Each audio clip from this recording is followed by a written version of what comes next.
देख सकते हैं PAQ BC के समांतर है ना। तो आपको सिद्ध करना है, क्या सिद्ध करना है कि ये जो त्रिभुज ABC बन रही है वह एक समद्विबाहु त्रिभुज है। तो आइए देखते हैं।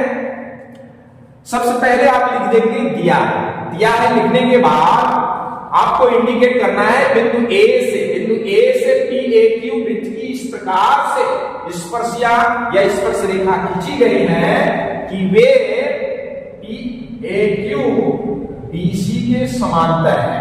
ऐसा दिया में दिखा दीजिए। इसके बाद सिद्ध क्या करना है, लिख दीजिए कि त्रिभुज ABC एक समद्विबाहु त्रिभुज है। आइए अब डालते हैं उत्पत्ति। आपको पता है, क्या पता है, क्योंकि बिंदु A से PAQ इस प्रकार खींची गई स्पर्शिया है कि PAQ पैरेलल BC, यानी PAQ समांतर है BC के, है ना। तो जब PAQ BC के समांतर है तो आप देख सकते हैं दो समांतर रेखाओं को अगर एक तिर्यक रेखा यानी AB काटे तो ये जो एंगल होता है वो एकांतर कोण से आपस में बराबर होते हैं। इसलिए आपने दिखा दिया कोण PAB बराबर ABC। कैसे? एकांतर कोण से। इसको हम डाल देंगे समीकरण नंबर 1। दूसरा, ये वृत्त की स्पर्श रेखा आप दिखा रहे हैं और ये AC देख रहे हो ना, ये AC वृत्त की एक जीवा है। तो स्पर्श रेखा और वृत्त की एक जीवा से जो बनने वाला एंगल होता है वो एकांतर वृत्तखंड से आपस में बराबर होता है।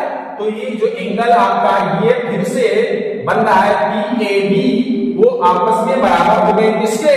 BCA के। मतलब ये वाला एंगल इसके भी बराबर हो गया। कैसे? एकांतर वृत्तखंड के कोण से। अब ये हो गया समीकरण नंबर 2। अब 1 और 2 से देखिए क्या, यहां PAB बराबर ABC, यहां PAB बराबर BCA। तो दोनों एंगल आपस में ये देख रहे हो दोनों PAB के बराबर है। तो समीकरण 1 और 2 से आप क्या दिखा सकते हैं? एंगल ABC बराबर हो गए BCA के। तो अतः हम क्या कह सकते हैं कि यह दोनों एंगल आपस में अगर बराबर हैं तो बराबर त्रिभुज के बराबर कोणों की भुजाएं बराबर हो जाती है।